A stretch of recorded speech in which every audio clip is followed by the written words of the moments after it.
ఛానల్కు స్పందన ఎట్టకేలకు రైల్వే అండర్ బ్రిడ్జ్ ఎట్టకేలకు లైట్లకు శంకుస్థాపన చేసిన మున్సిపల్ అధికారులు.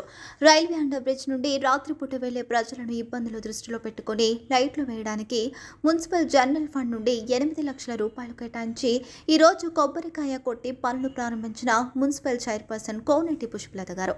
ఈ కార్యక్రమంలో వైస్ చైర్మన్ పాలది సారిక మోహన్, కౌన్సిలర్లు నందకిషోర్, ఉమాశంకర్, రమేష్, ఉమాదేవి, కుమ్మరి రాజు, ప్రశాంత్ రెడ్డి, సతీష్ రహీం మరియు జడ్చర్ల కాంగ్రెస్ సీనియర్ నాయకులు సయ్యద్ మీనాస్, మార్కెట్ కమిటీ సభ్యులు కాజా, పాషా తదితర భారీ ఎత్తున కాంగ్రెస్ నాయకులు పాల్గొన్నారు.